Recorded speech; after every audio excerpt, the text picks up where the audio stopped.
Hello, everyone. Hello, Garbage Main, and thank you, Tyler, for having me. And I think Tyler is amazing. And it just makes me wonder, you're dead, bitch. You know, why are you doing this to this poor guy? And I'm a fan of this show. I've watched several episodes and enjoyed it. I go both ways. What do you think? Archie Flyer, are you there, sir? hello. The homeless are a fucking huge problem. And then right after that, you probably thought, well, I don't have it. All right, let's go to another caller in Texas. Let's talk to Andrew. Andrew, thanks for calling. Andrew. Libertarian to Renaissance Fair pipeline. Right. Yes, my maiden queen.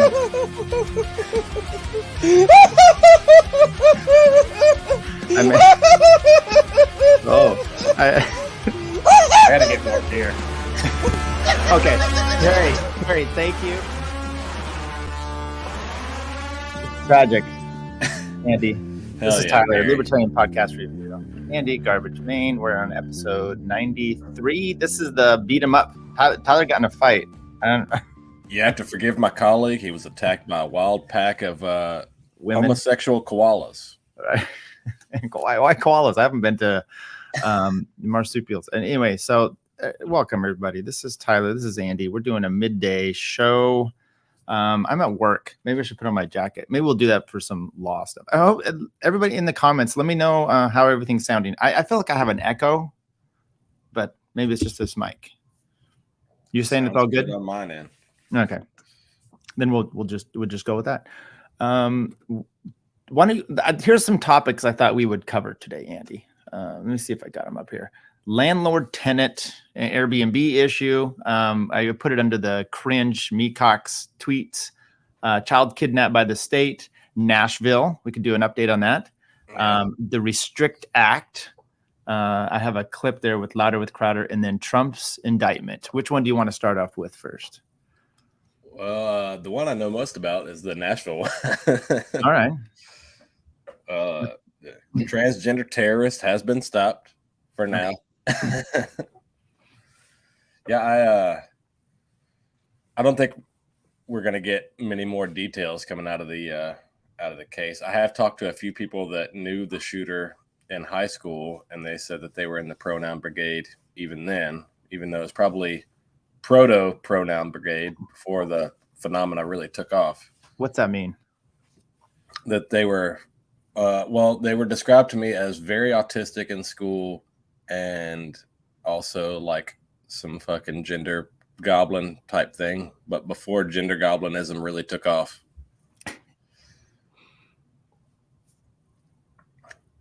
Okay, keep going. We've also seen, the media narrative has been crazy around this. You thought that they would release the manifesto because it would be talking about targeting whites and Christians, but obviously that doesn't help their narrative, and they went complete opposite direction. They're not going to release the memo, and they've gone full gay gun control. Yeah, it helps there.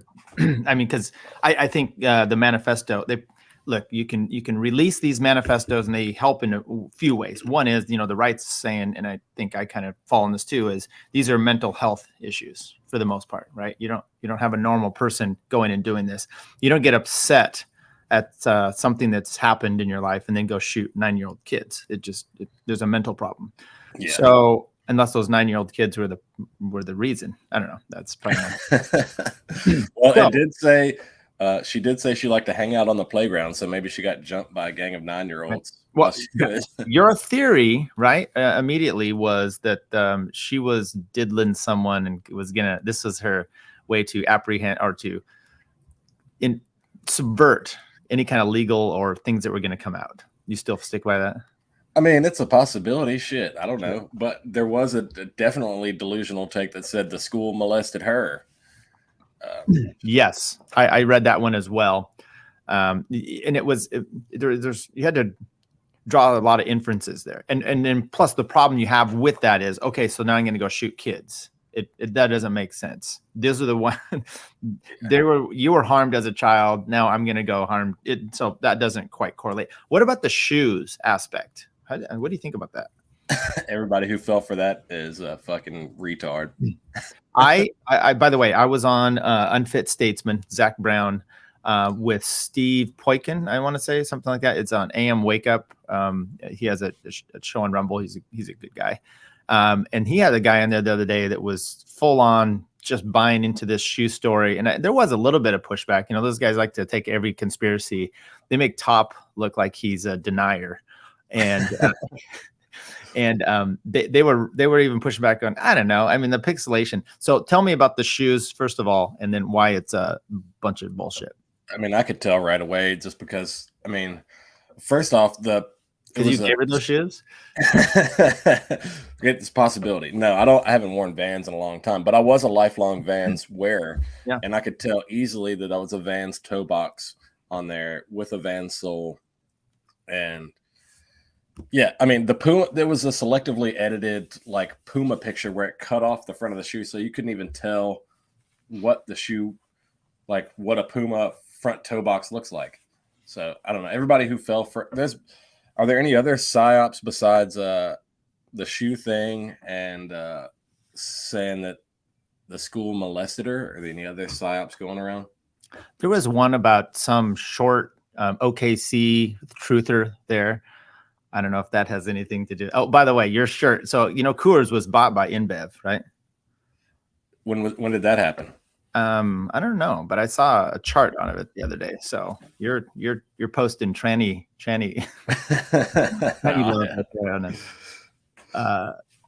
Okay, so yeah, I don't think the shoes one is. I don't know if there's any other ones out there so much. What's the community happening there? What's the deal there? Because I saw some rando. This is what always cracks me up. Someone gets elected, it's an elected official, and then things aren't going the way he wants, or she, or whoever they call themselves. Talking about that brown guy with the earrings and the ponytail? and then it's democracy is subverted because his will, this tiny little minority, and he's not getting his way, is a problem. So evidently he got kicked out of some committees and whatnot. What's this thing with all that? Yeah, I forget his Justin something, but he's a total fagote. Yeah, Nashville is like an entertainment city, so you got a lot of fucking shit libs here. But I'm glad the state is like not giving up an inch and actually pushing these people out. Yeah. I wish I had like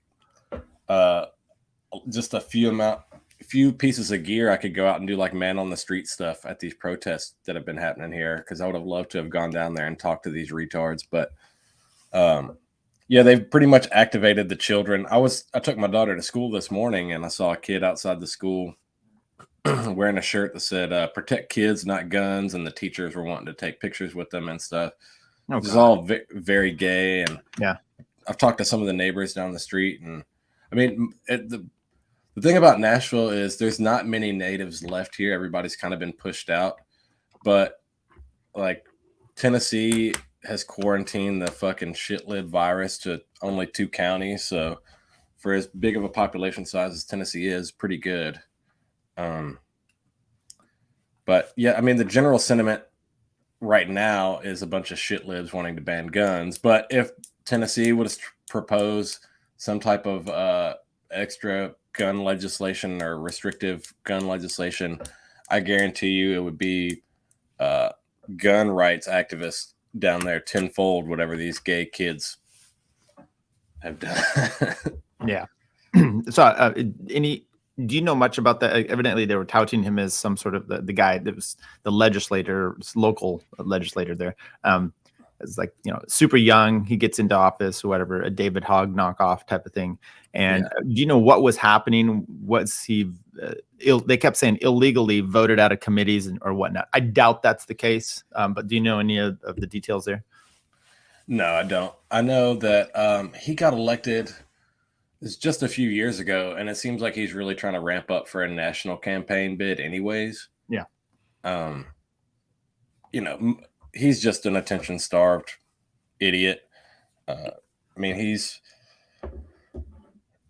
a leftist. I mean, what else could you say? He's like a male AOC, pretty much. Yeah, that's a great point. I was going to make that exact thing. I mean, if there's something that comes along and you're somehow you're in office and you're able to kind of make hay about it, I don't know that that's a bad thing. Maybe that's what the GOP is not good at, right? So the AOC is really good at the more social media. So he's getting out there and whatnot. And she does that. I mean, Marjorie Taylor Greene tries those exact things as well. So I don't necessarily, I've been going pretty hard on like the local activists and journalists and politicians about all this shit. But for the most part, I mean, Tennessee is a super majority. There has been some videos come out where there's like these, the GOP is getting like basically harassed in the hallways and can't answer these like simple questions. And I wish they would like go on the attack for once. But I am thankful. I mean, it seems like they're kind of going on the attack, towards this guy who is bringing in these cretins, these dregs of society. And he was partly responsible for bringing in the January 6th resurrection down there and insurrection down there. So, I mean, I don't really care if they have to make up a new rule just to put him out. As long as he's gone, whatever, that's fine with me. So it seems like that there's a lot of protesting. I don't know if it's going on in Tennessee, but that's got to be a lot of out-of-state people or just densely populated downtown Nashville folks. It might be a red district or blue district. What's red? Red. I mean, if you look at the videos, it's mostly what's the Democrat and what's the Republican? Blue. Yeah. If you look, I mean, what you would think, right? I mean, red should be commie. So there's a few like high schools within walking distance, and most of it has been like child protesters that have basically been activated by their shitlib parents. Yeah. Yeah, that's bullshit. What do you think? Do you guys have constitutional carry or? Yes, we do. We don't have permitless open carry, but it's on the table, and hopefully it gets passed soon. Bill Lee did offer up something. He said he was going to allocate money for more school security, and they were going to do more, provides more to mental health resources. And shitlibs lost their mind because it wasn't a all-out gun ban, right? But they're going to cry regardless. So, I mean, I had a tweet that was something like, school shooters don't always show that their mental health, but sometimes it's in their description, which is this case. I mean, this is if you want to say what your mental health problem is, call yourself what we are talking about here. So I don't know if we can get up YouTube. By the way, go to Rumble. That's kind of where we're trying to make our hay. We got a lot of downloads, a lot of views, almost 800 for our show with Top Lobster. So for some reason, when you stream live there, the algorithm just kind of kicks it and picks us up. So we've been doing good. So Fago and Tyler, we're doing well. And, I would like to say that I called the shooter like pretty accurately hours and hours before any details actually broke. Who was texting you, right? Zer was texting me. But I mean, you're good at seeing yourself and other people. Well done. I got a crystal ball sometimes. Right. How are you doing? Did you watch what's his name? Jose on Part of the Problem? Yes, I did. He did pretty good. A little scatterbrained, a little nerves at first, but he settled in and strapped in. And Dave is real good at keeping things on track and not going too far off the rails. So I thought it was a good show. I think Jose was well aware of the problem of going too far afield. And yes. I couldn't imagine, like, you're like, okay, I mean, I can talk about some topics, like, specific stuff. And then you start to broaden it so much. Like if someone called me in and said, tell me about, family law. It's like, where do I go? Which is kind of that issue, right? I mean, thank God Jose has been able to kind of narrow it down to the suiciders and a few of those other little aspects, because he really did well. And that it does mean that when you study that and your one little aspect, if someone mentions something else, Jose was able to pull some facts out. So I thought he did really well. Yeah, you may be a little nervous. I do have a clip. I don't know a whole lot about the OKC bombing, but it was interesting to learn a little bit. I need to dig into a series, but what I thought was interesting is like the Merrick Garland thing, where Merrick Garland was over that case or whatever, and he's now even higher up. This was my favorite clip, and this is the only one I'm going to play of the show. Let's see if this goes in here. Too.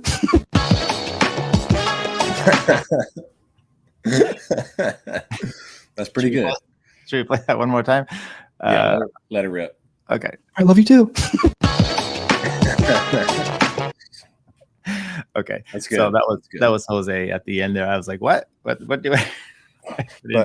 I'm doing good. Had a big WrestleMania weekend with the family. My daughter is starting to get into wrestling. My mom and brother are real into it. My cousin was in the WWF when I was a kid, so lifelong wrestling fan. And my daughter learned how to jump off the bed like it was the top rope.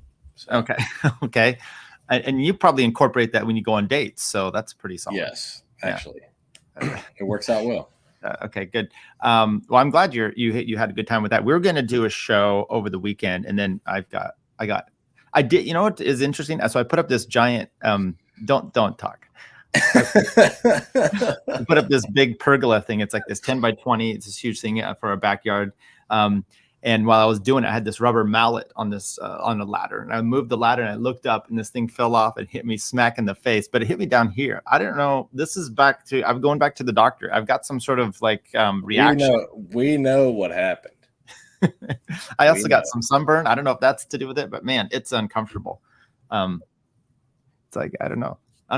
Anyway, I thought I'd point out the flaws. That's what we do. How about one of your flaws? You were working out yesterday, pulling your daughter on a sled. Tell me about that. Yeah, my endurance sucks right now. Well, before we go there, Spud, it's not a gazebo. It's a pergola. It's up against the wall. Anyway, go ahead. Tyler is trapped in pergolatory right now. Nice.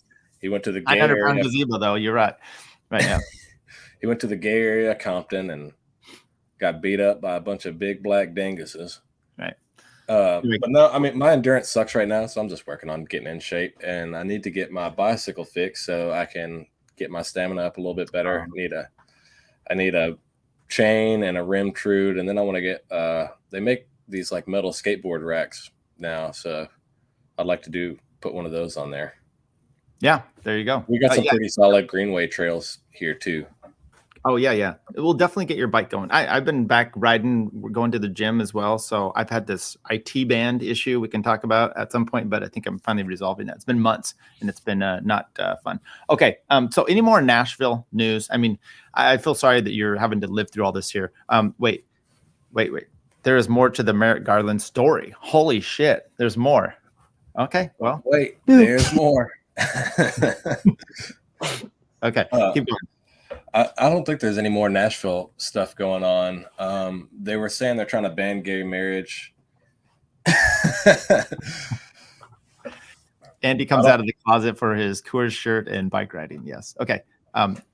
Coors is a notably racist beer company. I refuse to accept that.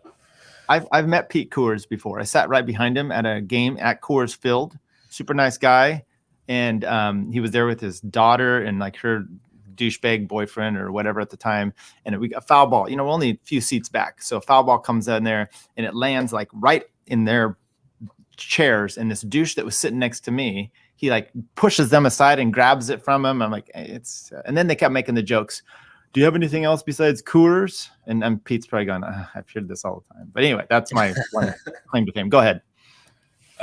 Nashville.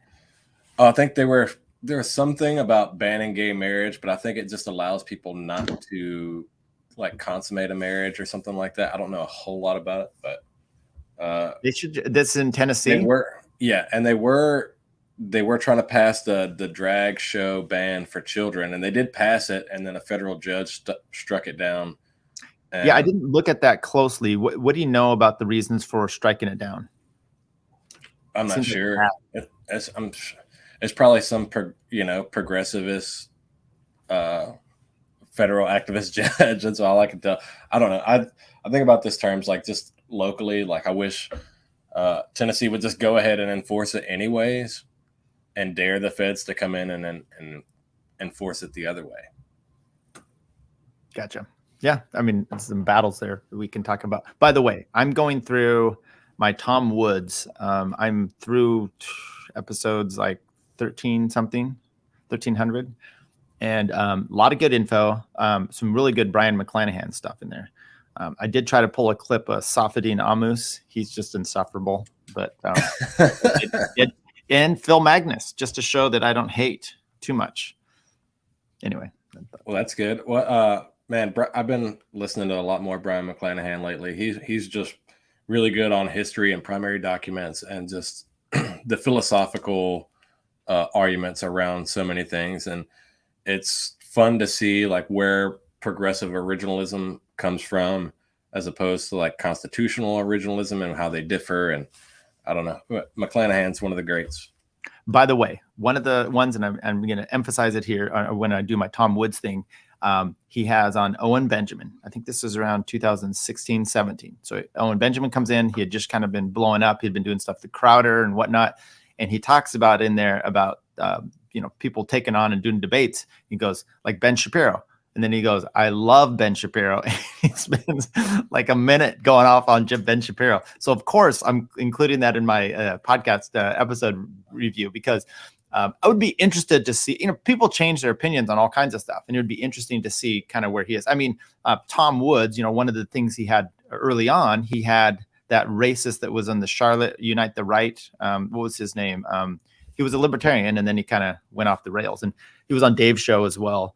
I would know his name if you didn't bring him up. I'd be able to tell you right off the top of my head. Yeah, I had it too. But anyway, what do we go to the Trump thing? I don't know if you've checked out any of the indictment. Did you watch any of it yesterday? I had the TV on. I was in court, I was sitting here because it was Zoom court.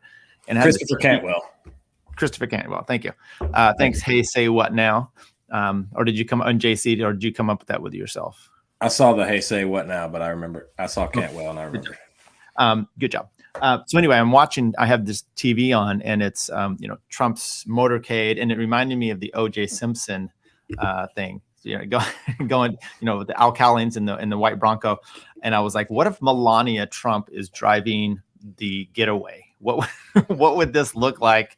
And would we get Trump's got a gun to the head or something? I don't know. That's my Melania. Isn't this whole thing around like some campaign finance law? And it's a federal law being enforced at a state level or something weird like that. And I'm going to play a clip for you here. We're going to do a little clip of something like that. And then I was watching some more stuff because I haven't reviewed the indictment myself. But I was under the impression that they were going to go after him for paying off Stormy Daniels and claiming that it was campaign finance violation because that had nothing to do with the campaign. I think they are actually trying to get him because he didn't claim it as part of the campaign. So they're saying, whoa. This was actually should have been. And since it wasn't, you're fraudulent. Anyway, there's some weird shit. We'll have to get into as a fan of political theater, I think the whole thing is great. Honestly, we all know, like anybody with a brain cell that works in their brain knows that this thing is like purely political targeting and motivated. So it's not like, Let me. You said brain cells that works in their brain. Where else do they work?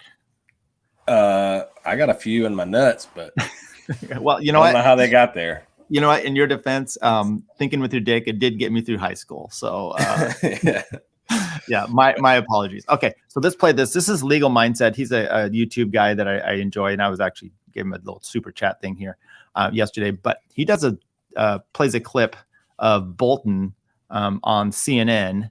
And let's just take a listen. It's kind of a little breakdown. Literally hates Donald Trump, has to say. For you, one big picture, what do you think of the indictment? Well, speaking as someone who very strongly does not want Donald Trump to get the Republican presidential nomination, I'm extraordinarily distressed by this document. I think this is even weaker than I feared it would be. And I think it's easily subject to being dismissed or a quick acquittal for Trump. Just speaking, going back to the days when I represented Jim Buckley and Gene McCarthy and the constitutional challenge to the underlying federal statute here passed in 1974, I can say there is no basis in the statutory language to say. Sorry, I'm laughing when he mentions McCarthy. That you're old when you're mentioning fucking McCarthy. I mean, that's Jesus Christ. That Trump's behavior forms either a contribution or an expenditure under federal law, the two key definitions at issue here. If it did, it would mean that every single expenditure a candidate made could be taken to have something to do with his campaign. Do I buy a $1 comb to comb my hair or $10 comb to comb my hair? If you can construe the statute to cover this behavior, then I think it violates the First Amendment because you're deeply into territory that makes this statute absolutely, federal statute, too vague for enforcement. And as what I understood the district attorney to say that he thinks there's a New York election law involved here, all I can say is the Federal Election Campaign Act absolutely preempts any state or local law to the contrary. How could it be otherwise? You've got one law governing corporate finance in a presidential election at the federal level. You're going to have 50 state laws interfering with it. So he's just wrong on the applicability of the New York statute. Okay, so that kind of gives us a little bit of understanding. So what I got from that, once again, I haven't read the indictment. James Gentleman said, "Hey, friends." Oh, it's nice. Hey. I'm not James. He's a good guy. Is that, well, we can talk about preemption, the supremacy clause, maybe a little bit in there. But once again, this makes it sound like they're saying he didn't actually include these things in his campaign contributions, therefore it's a problem. And I'm like, that to me would be like paying off the hooker. Maybe that's not a campaign contribution, or whatever, through federal law. Anyway, so he's talking there about federal law is supreme. So you have a federal law, you have a state law. It's called the supremacy clause. There's preemption if the federal law has taken over the field, then they reign supreme. That's just the way it is. So going through this indictment, I was listening to a guy today where I was doing some work. It just sounds, one, thin. Two, it sounds like it's fun, great theater. But what's your kind of initial take on all this? I mean, I'm glad it happened. It's funny. To me, like, I'm thinking, like, in terms of, like, if I was to script this is how I would want it to go, right? Like, this is flimsy enough for Trump to get out of. It's enough for the Democrats to make a big deal because obviously Biden is failing and they got nothing else but to target Trump. Yeah. But I mean, this works in Trump's favor too, which the media loves Trump. As much as they pretend to hate him, he kept him on life support the whole time he was president. Okay, so Kate says you can run for federal office with a felony. That's fine. So it shouldn't stop if he gets a felony. That's not really the issue. And there is. Let's talk about this a little bit, which is, when he was going through the this starts back with Clinton, where they're like, oh, if you're going to impeach him for everything, just wait. The next party's going to get in office and they're going to run him through the ringer. Okay, so we get Trump. They try to indict him on everything because it's just more important to get him out of office than to have him there. Like, I remember that with Clinton. You're like, okay, so let's say you run him out of office. You haven't solved the problem. All you've done is you put you put Gore in, right? You're not resolving. I mean, he's not such a king. It's not like whatever kind of sci-fi you want to watch where you kill the mythical bad guy. Suddenly, everyone's good. That's not what happens. The bad guy is the thinking and this leftist ideals, or maybe the right. Anyway, so now they're like, okay, so you're doing all this. It's just going to be a banana republic because you're just always going to indict and go after legally, which means at some point, none of these things matter. It's already the case. Like, remember, they were trying to shut down, grab him by the pussy. This was part of when you read the whole claim in the indictment, they're talking about those things that you're trying to shut. And it's like, now he's not even concerned about grabbing by the pussy or that he slept with Stormy Daniels. Now I don't know. So what's your thinking on this? You want to push that more and more or not? Oh, yeah.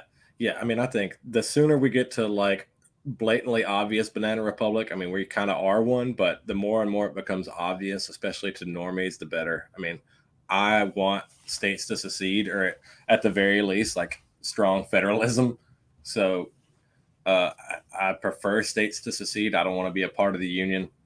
But yeah, I think this works towards my end goals of, like, obviously this could be turned around and flipped on the other side, but the Republicans are so weak and ineffective that they would never do it. They always make concessions, which is, like, leads me to believe they just want to lose in slow motion. By the way, Losing in slow motion. And I wish I had I'll get the clips for it. We'll do another show sometime. And it was Aaron McIntyre on with Dave Smith. It was very good. They were supposed to argue. They didn't until right near the end. So Dave just goes, look, you had made some of these comments about the libertarian influence. It was just a Michael Knowles knockoff. You made it about the libertarian influence on the GOP, and that's why they failed. And Dave's like, Dave set him up, first of all. He talked before that constantly about the Michael Malice, the GOP going the speed limit and how bad the left is. And Aaron's just like on board with that. Yep, that's exactly it. They're feckless, da. And then Dave goes, okay, so now the libertarians are the problem. You just mentioned all this. And I thought it was a good way of setting him up. And now Aaron had some great rebuttals, I thought, which were a little bit different, basically talking about power. So that's what you're kind of looking for here in a sense, which is the GOP, because they're too much like the LP, they won't ever go after them. And do you want to see them go after him? After who? Biden? Anybody? Yeah, Yeah, Biden. I mean, yeah, why not? It's fun. Okay. It's all. I mean, it's a winner takes all battle. You are a wrestler. Yeah. So, I mean, we know what this is. Like, this is all the legalese is just theatrics around it. You can talk about the charges, whatever, but at the end of the day, it's like this is just targeting political opponents, which I'm fine with. I support targeting political opponents. Suit jacket for the legal parts. No. Yeah. But yeah, I mean, it's been fun to watch. The memes are good. There's been some good rapper style T-shirts that have come out for free Big Don. my big problem with it though is I'm done with Don. He's boorish. He's annoying to me. He didn't take care of his peeps, and it's funny to see the right that loves him so much talk about how great he was, and then all someone has to do is just say he put Fauci in power. He did, Yeah. And matter of fact, one of the issues reading the indictment, there's statute of limitations, which is you have a certain amount of time to bring cases to court, right? And part of the problem, they're like, oh, these are out of the realm of the statute of limitations. This one guy I was watching, and then someone said, actually, New York extended it by 18 months, and he's like, just for Trump? And then the answer was no, it's like COVID related, and I'm like, oh, how interesting. A lot of the things that Trump did helped all these people extend the statute of limitations, even though it's state level.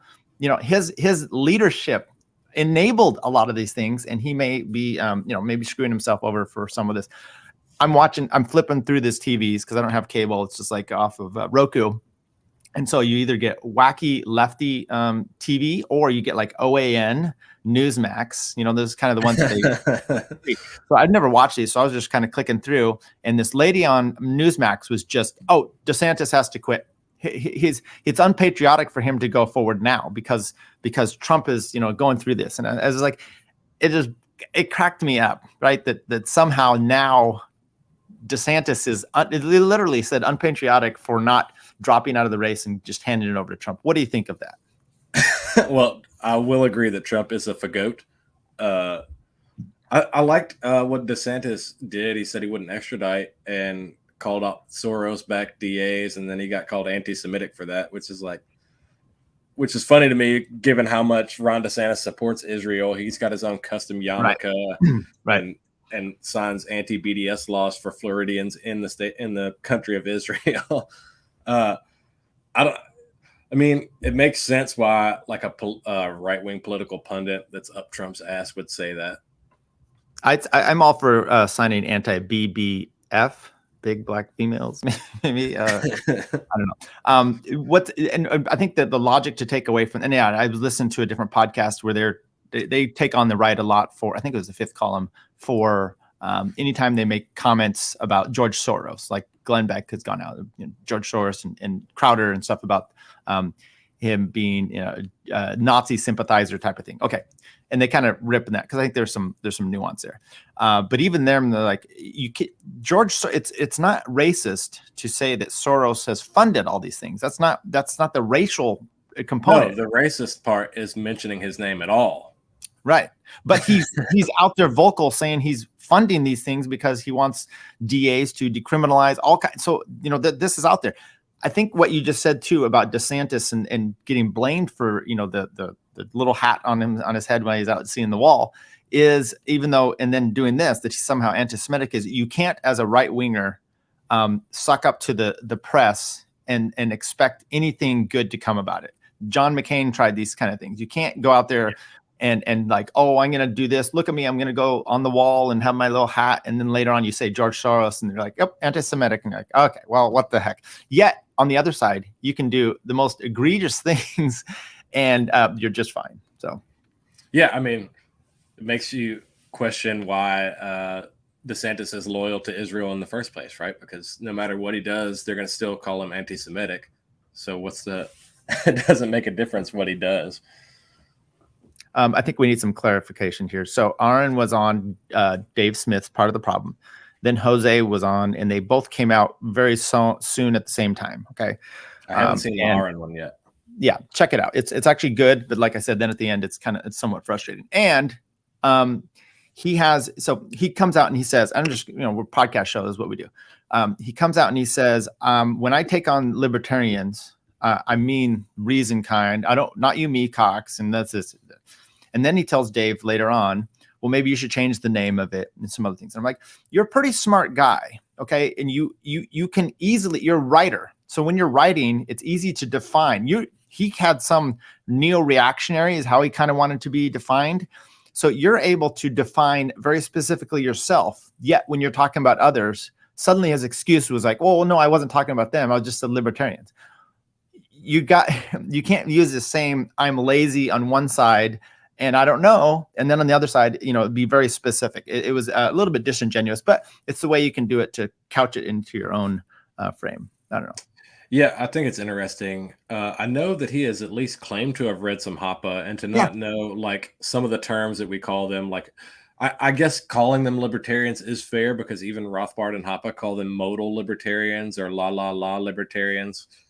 But obviously they're distinctly different from someone who would be like a right-wing libertarian. I'll listen to it because he knows Hoppe, he knows Rothbard, he's well schooled in some of these things. But like I said, then he's like, well, I'm not talking about you. But my biggest problem, and this is maybe someone who's read some things, but they haven't really listened to people converse about it.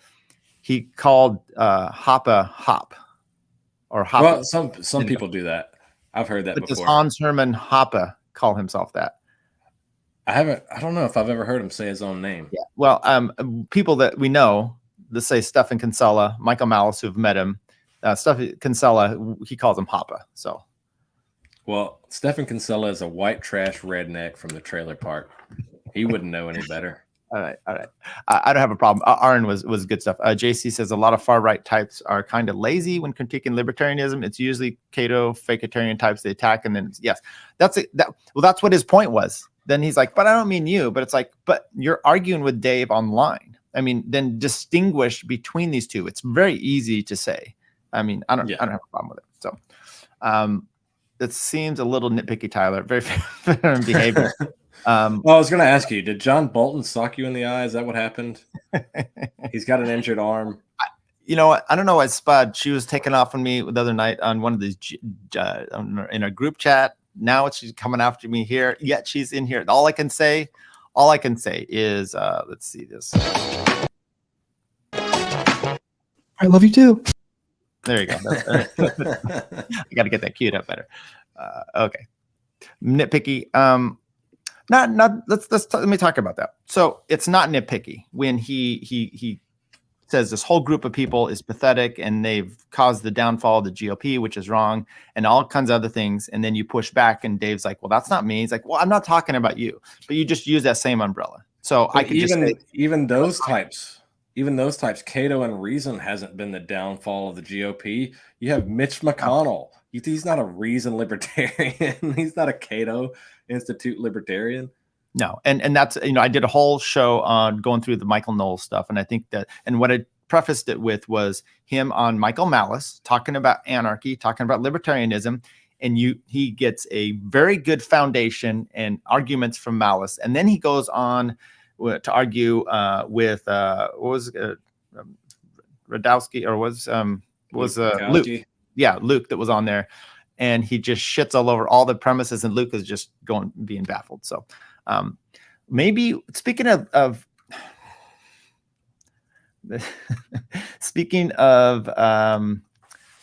Mises, I got this.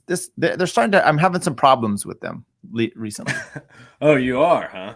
Yeah, Mises Caucus. Let me see if I can bring this up here. Did you see this story going around where this person took over a Airbnb? Yes, I did see this. Okay, let's play this real quick. I don't know if I want to play the whole. It's a minute that's going on. Don't trust no Airbnbs. Okay, there you go, y'all. Damn, look at that. Straight to the kitchen. I ain't going nowhere. Is this real or staged? No, it's real. Well, I think so. She disrespectful. You know what I'm saying? And like I said, I've been trying to do the right way. I went down there and got the all the paperwork that I need to do to get her ass evicted out my house, whatever. But that shit is a process. I have to go through protocols and all the other stupid legal. blase bull. And then I just the police just left my house, and I'm like, get this out my house. And like, oh, she's a tenant now. She's a tenant now. You and the police, okay? My door. That's all I know. Your door. This is my house. How about you get the out of my house? How about that's what you do? How about you get the out of my house? How about you get the out of my house? How about you get? I love it when they turn on each other. Right. So Mises Caucus tweets this out. And hang on here. They say Airbnb owner can't remove the woman due to California's 30-day squatters' rights. Government intervention to what homeowners can or cannot do with their property will almost always have catastrophic outcomes. Equity measures such as this only raise tensions during already heated times to place barriers against anyone seeking to profit from their company. Okay, so they get a lot of stuff here. I just put it here, y'all being duped. Almost every state operates similarly, where you acquire tenants' rights by agreement, lease, rent, and exchanging money. Maybe states have a no notice requirement on fixed term lease. Otherwise, almost all have a 7-day notice for week to week or 30-day month to month. Then I did a tweet thread on it. And my problem is this isn't people. Okay, I got so frustrated. Here's what I did. I went through, that's a little bit too much.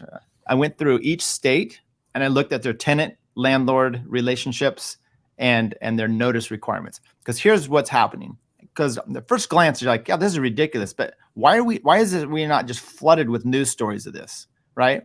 So you're a tenant, you have a place and you're going to rent it out, right? Let's say you're going to rent out a room in your house, or your mom's doing this for you. And you sign a lease. Cheap shots across why am I catching strays in this?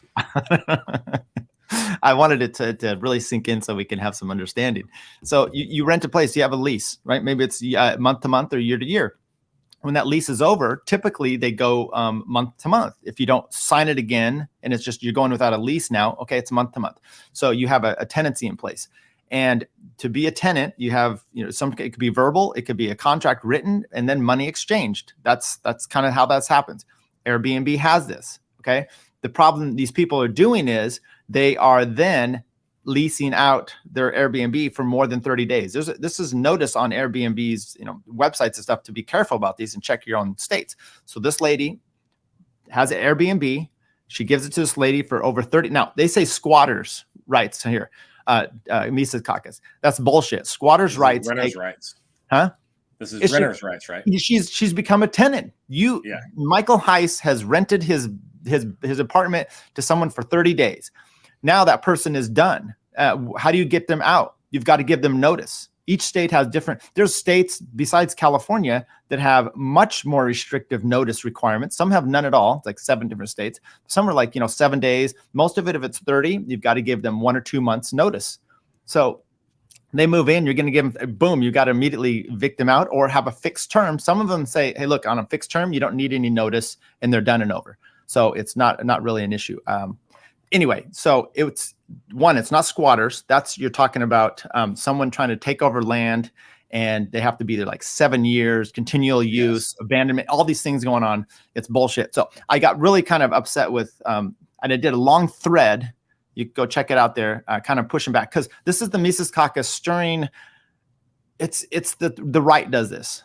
Right? You have a story, you make a big claim. Next thing you know, everyone's all up in arms and the facts are all completely wrong. And then it makes you look like a stupid bonehead. So there's error 1 on Mises Caucus. What do you think about that?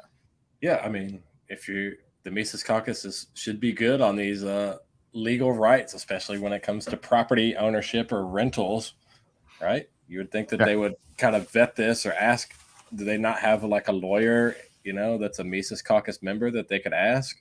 Right. There's several. Start posting these things. Right. So then the second one came about, and this is the one I wanted to talk a little bit more about with you.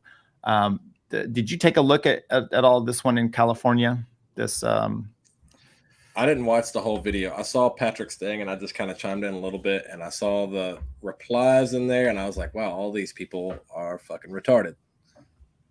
Watch the video. So we're going to do this. This is in Santa Cruz. And so this is, once again, just like the other one. When you first see a story, if you're not, this is what being a libertarian should require you to do.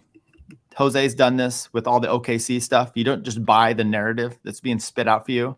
So the news, or you get a post out here and immediately people are like, this is what it is. And because it initially ticks their bias. They're excited about the initial bias being, look, California bad, which they are. Children's rights bad, aren't good for fathers. The state's taking them away. This is what we see. Great, let's all jump on board. So I've pushed them in this direction. I'm not even a member. But there's consequences here when I dig deeper into this story that it's actually going to be a problem. Okay, so let's take a look here. This is a video. The court-ordered kidnappers tell the girl that their time with their mother is only temporary custody, while the 15-year-old explains that if she and her brother are taken, she will make it permanent. These children have not been heard from since. Right. And so from a TikTok video, I can't read the name. One Mom's Battle.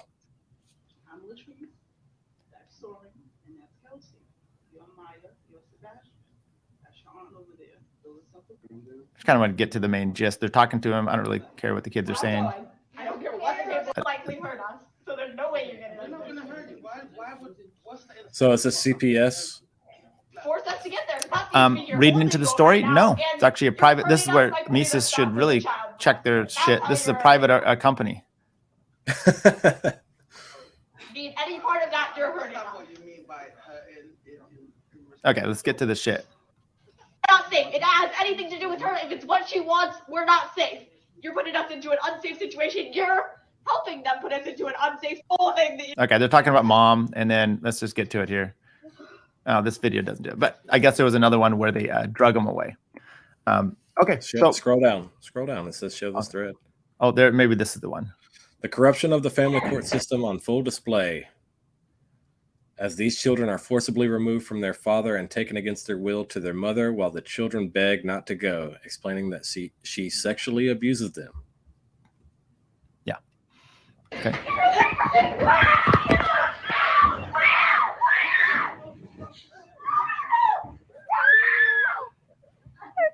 The cops are there on civil standby. Yep.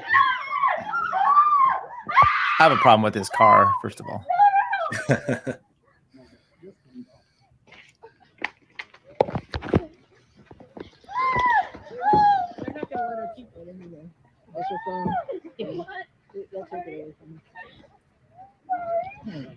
All right, so they put them in they basically grab them up, grab the kids out of the garage and take them against their will and stuff them in the back of a car.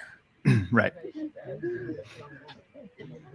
And so this is a private company that does this? That's interesting. Okay, so let me talk about this a little bit. So this is a thing, and I haven't had to deal with this in California other than the reunification type of thing that we do. This is an extreme situation. It's these reunification camps. Now that sounds bad, but they are private companies that they deal with. And by the way, there was a true life show a few years ago that had this kind of a camp where like kids are really bad, so parents send them off to there and they try to help them out doing stuff out in the wilderness and everything. And it can change their lives. Kids can be really shit. So Beyond Scared Straight, where they send them to prison. It's like that. It was in the wilderness type of thing. These camps, these companies, private companies are contracted, and they go and they just basically inoculate the kids and try to work with them. Now, here's the deal, California. This is the problem when I see a video like this immediately. I'm like, well, you don't know why they're being taken because the case is sealed. You're not getting juvenile records. It's just not happening. So, but there was further stories, and it said that the judge had determined that the dad had made the kids lie and had brainwashed them to the point where they're accusing mom of sexual abuse, which hardly ever happens. It's mostly the males that do that. It has happened with females. I've seen it, but it doesn't happen very often. So the judge said, and by the way, I don't know the reality of the story. I'm just telling you kind of that's parental alienation is real, but to purely speculate and say this is the fact instead of saying, hey, what's going on here? This doesn't seem right. I'm not a fan of removing kids like that, but I tell these to clients all the time. You've got a 16-year-old that doesn't want to go with one of the parents. What are you going to do? You're going to physically pick up the child and do this? You're stuck. let me just back up. I had a case not too long ago. Guy comes in, just going to go to trial. It's over a restraining order. His wife had one against him several years ago. It was really ticky-tack. It wasn't much, but he had violated it, so they had extended it. It's now over. His daughter is 17 years old, and the restraining order is over. So he goes and contacts her, takes her a Christmas gift.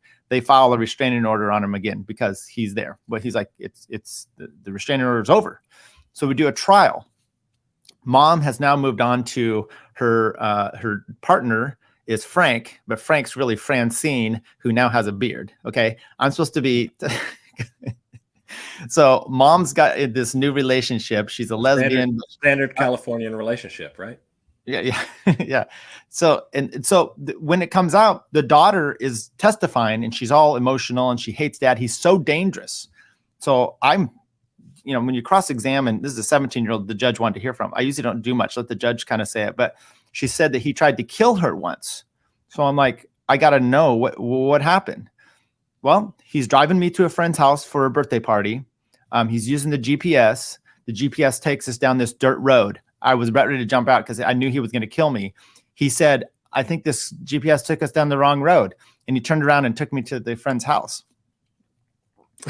That is dad trying to kill her. That is a problem. Mom had so brainwashed this child. She was going to be saying stuff like this. And as a 17-year-old, she had no fear, but mom had made it so that she was completely out of her gourd, confused about these things. What are you going to do? What are you going to do with a 17-year-old to get them to dad? If he's actually fine, you can't do it. You're going to either physically remove them or you're going to just say whatever. Now, this judge thinks I'm a fan of physical removal, by the way. Right. The HOPPA version of family law.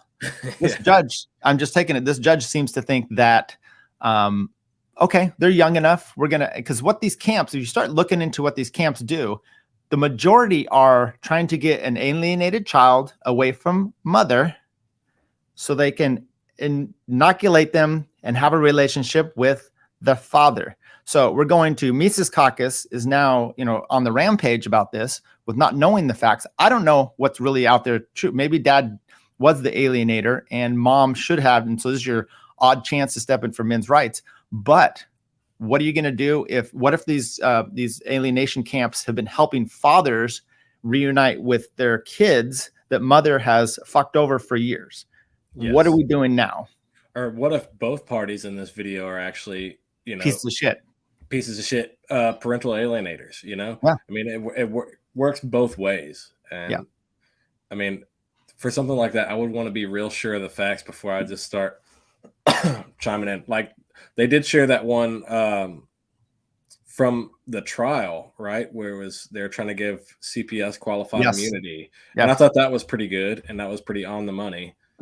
But this stuff where it's pure speculation and you're making claims doesn't seem to help their case. I can't tell you how many times because you go, well, how does this happen? I'm sorry. People aren't super bright.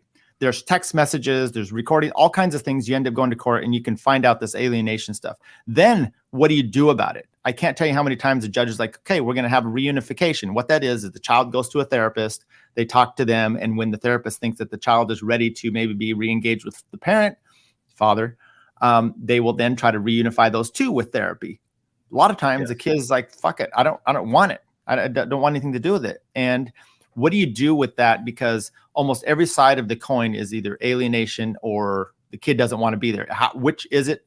Maybe it's one of, and then you're screwed. So the court, you made the question, and I think it's fair. Does the court system propagate this kind of stuff?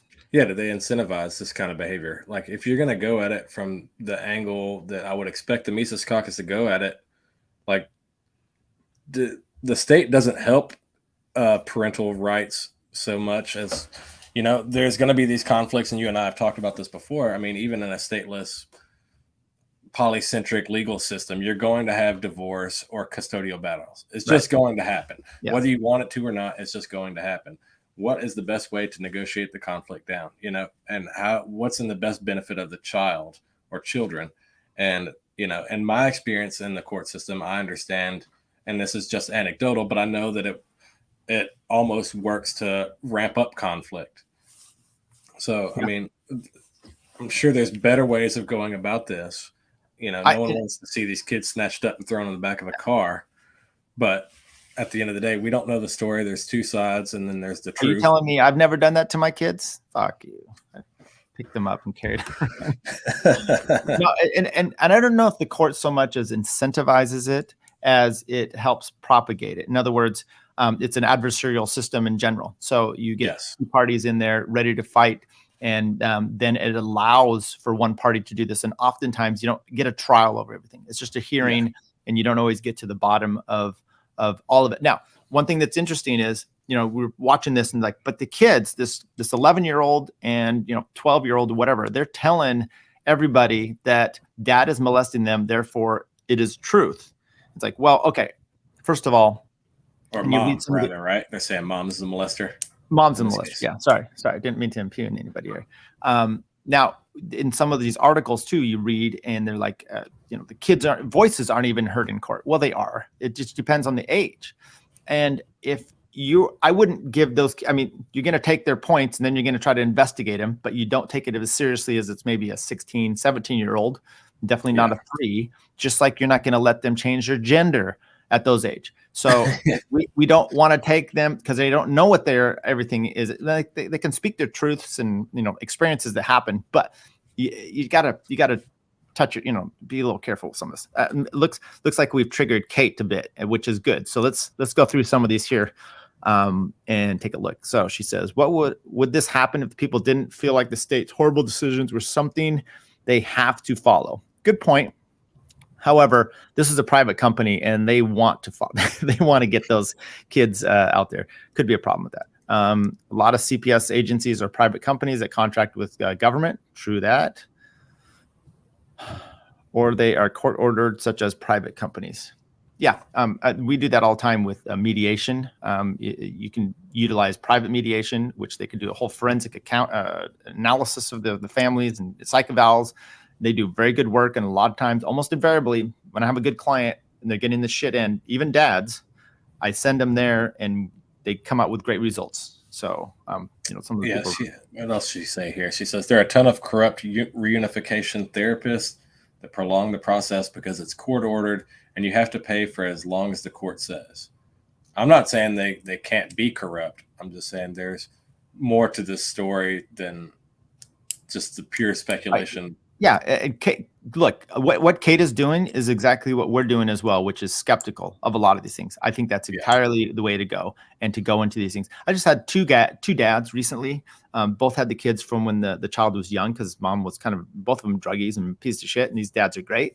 And then mom's kind of getting their act together, and so they're filing motions and getting back in court. And I sent them to this, they paid for private mediation, and it was awesome because these are dads that have had the kids forever.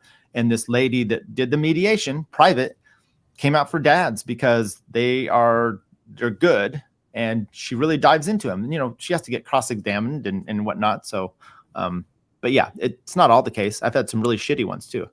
JC says there are definitely a lot of perverse incentives involved, not just family law, but welfare state in general, which has done a lot to dismantle family, community institutions by design. True. I'm not triggered, just passionate about it. We know it's fine. That's why I enjoy Kate coming in here, because she does push back, and not necessarily push back. Sometimes she pushes with us. We push, and like I said, with this case, I don't even really know the whole story. I just don't want to come out balls to the wall. And there's the whole story about like, don't pull that fence post with the fence up unless you know why it is there, right? Yeah. So let's not just dismantle. Well, I do have a problem with that, because you want to just dismantle everything. Me? So do I. But then I'm like, oh, what about this fence? Well, private fence. Then I'm okay. Yeah, that's the G.K. Chesterton. What is conservatism? I think surely there's a better way to do this than just yanking the kids up like that. They're already traumatized enough. It seems like. I don't know. Like, I don't have all the answers, obviously. But let's say it's a situation where this dad is totally brainwashed them to the point where, like, this is imperative that they get like a detox. My kids have had that before, where they come from ex-mom. She's good now, but and Actually, she's always been good. There's just some more negative stuff. So they come to me and it's like, I have to detox this negativity out of them, you know, and I'm sure there's, you know, maybe it goes back. So imagine when you get a parent that's just a piece of shit, brainwashing, what are you going to do with that? I mean, these are societal things that I don't know that we have all the answers. I mean, there's been points where, you know, I had to go get my daughter in the middle of the night because she wasn't safe with her mom. And it was, you know, I would rather do it myself than have some strangers go pick up my kids like that. But the problem is, your daughter, you can, I mean, I saw it yesterday. You're pulling her and she just sat on this thing. You can pick her up and just take her. You know, at some point, my son's, you know, 6'2" now, 6'3", you know, and that wasn't going to happen when he was in high school. Well, you're just a weak dad. That's all I can say about that. I'm just not tall enough. What are you going to do? What's the age of adjudication in California? Emancipation? Yeah, emancipation. 18 and out of high school. Oh, so you can't, like, if a child decides that they want to live with one parent over the other, they can't. The court would make past that a certain age. Okay, so parents are no longer responsible for them once they're out of high school and 18. If they're 19 and still in high school, you don't have to take care of that anymore. So that's just the way that is. But if a child wants to emancipate earlier, they can do so. Now, if you know, through the court, my wife actually did when she was 15, which is crazy to think about. But and then if one child wants to live with a different parent, that's, you know, the court's going to take that into account. And once again, they probably did initially. They put them with dad, these kids with dad, and then they, you know, found further, and the court decided that dad was the problem. So I don't know. I don't know. I mean, it seems like these kids got a long road ahead of them, and plenty of terrible legal battles between two parents that are fucking off. Right. I'm gonna talk. I don't think. I mean, I don't think the state really is helping in this regard, just because they propagate these things. Right. So it's always good to be skeptical. That's the point there. But, you know, if this was would they have done this if this was the children being taken away from mom? Would Mises Caucus come out on that? Maybe, maybe not. I don't know. Okay. They did it with that court case, right? But that was a little bit different scenario where the CPS thing where they were trying to take the kids from dad to deliver to mom. Yeah, that was horrible. Or they taking them from mom to deliver to dad. And by the way, once again, I am pro man. I'm more on that side. I see that the men, it is shifted against them, especially in California. It's just a little bit tilted against them. So therefore, you know, the structure. It's just like us. We don't live in Afghanistan. I would love that. That's not going to happen. So when I'm living in this world, how are you going to best get through it? And what you got to know the players in the game. You got to know the rules. You got to figure this out. You're not going to be accordingly. And yes, and act accordingly. What's Eric Adams say to Marjorie Taylor Greene? Be on your best behavior when you come up here. I don't know if that is what he says, or can you close those legs? Or... Okay. Let's speaking of which, let's play this. I don't know, a minute clip here. It's not banned in the States yet. You know where it is banned? China. China. I had no idea. It's not allowed in China for different reasons, because all the trans, infiltration that happens there, where people want you to text them on TikTok, slide into their DMs so your parents don't know and they can encourage you to transition. They believe that'll poison the minds of the youth in China, or as they call them, youth. So they don't allow it in China, but now they want to lobby the United States to allow it because they know the irreparable damage that it can do to young people. And by the way, yep, I am more of a libertarian, but one of the few legitimate roles of government, to be clear, and this is something that you can use when people say, oh, so you're a conservative? Oh, wait, so you're going to get some tips. That's a good screenshot right there. Yeah, that is. You're going to get some, that's a great one. So you're going to get some tips on how to argue here. Ready to go. What about roads? What about the military? The role of the government, certainly. The one legitimate role is to protect its citizens, both from exterior and interior threats. And I would say Chinese propaganda and some content that they won't even allow in their country because they've seen the studies. They know the irreparable damage. Yeah, I would say that that's legitimate. That falls under the legitimate purview of government to prevent and eliminate that threat. By eliminate, I mean the app, not show chew. Okay, so what I thought was interesting there is during COVID, all these things we got going on here, The government was restricting through YouTube, Twitter, trying to restrict, and some of those companies were doing it on themselves in the name of protecting you, in the name of protecting the country. So that's exactly what he wants to do here with TikTok. And I imagine he's for the Restrict Act. After watching this, he got so upset about being censored, but yet that's the role of it. How does he not see that this is him advocating for the Patriot Act to just fuck him? Well, we should be more like China, Tyler. Why aren't we more like China? We need the Great Firewall like China has to protect our kids, because you can protect property while expropriating property at the same time. It's not a contradiction at all. Okay, there we go. Dumbass fucking Crowder. That's not a libertarian position at all. No. Well, he said he's mostly, but this is what it's, and the problem is when you give such leeway for the government to protect us, and as he said, protect me should be shutting down an app. Now, that just doesn't make sense. I think there's so many problems that he has with this argument, and maybe we could get into it at some point, but this is all we have time for today. You probably have to go get your daughter. I still got an hour. Oh, I have to go get some makeup done. Before I'm... All right. Okay. Well, then anything you want to... I think that's funny. Crowder calling himself a libertarian after just a few months ago talking with Alex Jones about how much he hates libertarians. So I'm guessing he's a Hayekian or some flavor of Hayekian. I don't know I don't know. I would just want to say this. I don't know who Dr. Metal Blood is, but he gave me a shout out in the chat with the Legal Mindset the other day. He said it's a good channel. So welcome aboard. Oh yeah. Thank you, Dr. Metal Blood. I mean, these right-wing pundit people don't really couch their ideas in anything. Like, they don't have any ethical or moral justification for them. And so they end up saying stupid shit like, let's be more like China and ban apps because China. Yeah. Well, and I do get it. It's the immigration argument of like, oh, look, Mexico, they run all over here and they complain about how we're not allowing more immigration, yet they don't allow immigration on their southern border. Okay, that's hypocritical. And yes, China's hypocritical. But I mean, how would we feel? I mean, maybe we do. Is he upset about Twitter or whatever restricting, the rights over in other countries? I don't know.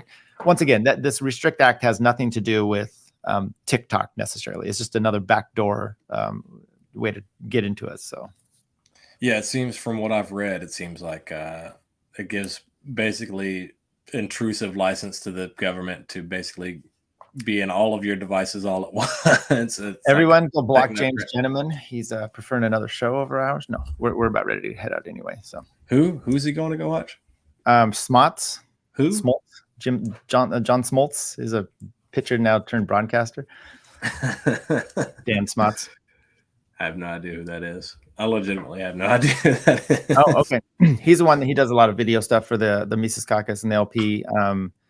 The System is Downs. I think it's a Down syndrome podcast. Well, my point still stands. I'm talking shit.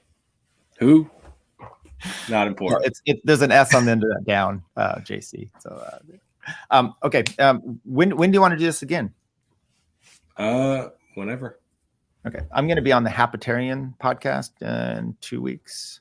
Are you going to be on the Donkey Boys? Did they contact you? No. Nobody invites me on shit. No, I'm behind. It's funny. I'm like, I'm so shadow banned because I've told people to search for me. You can't even search for me on Twitter anymore.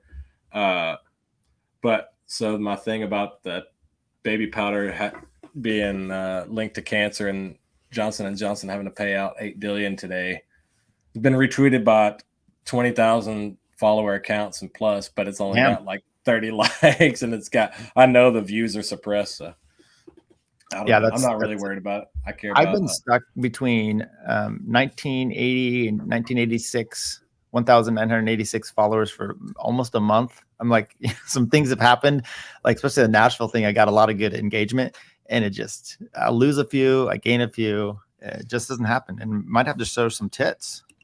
It's because of me. I'm bringing your viewership down. Oh, well, that's fine. Then I don't have a problem with that. Andy, where can everyone find you? Fago? Yes, you can find me at No Way Jose. on any podcatchers or major platforms. Go look at my new episode with Dave Smith. We just talked about the Oklahoma City bombing. It was really great. Merrick Garland is gay. And yeah, that's where you can find me. Excellent. Check me out at Tyler Yonke. Find us on Rumble. That's probably the best place. We do have stuff. We're going to do some other. Andy, why don't you come up with a members only content? We're going to do one of those again. I don't know if we need another Hannah Cox one, but you find a good female hating one because we need to finish this damn book. I'm sitting on some books right now that I need to finish, but I want to do the book public. But we'll come up with some members only content.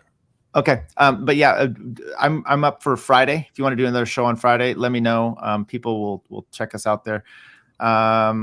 I'm going to be, like I said, the Hapitarian. Oh, tonight I'm going to do, unless my wife hits me on the other side, this side. I'm going to be on with Rebel with a Cause. Eric, we go over the Mandalorian. So I have to watch that episode still. And then two nerds, Lincoln and Eric, just go deep and I make dick jokes. Hell yeah. Well, yeah, we'll be on here again soon. I'll talk some more shit. We'll come up with some members only shit. All right. Great. Andy, thank you for coming on board here. Don't forget your workouts. Let me know if you have any bike questions. And thanks, everybody. Get one in today. Later. Yeah, bye. Okay, I'm leaving now. Bye, guys. But she's back.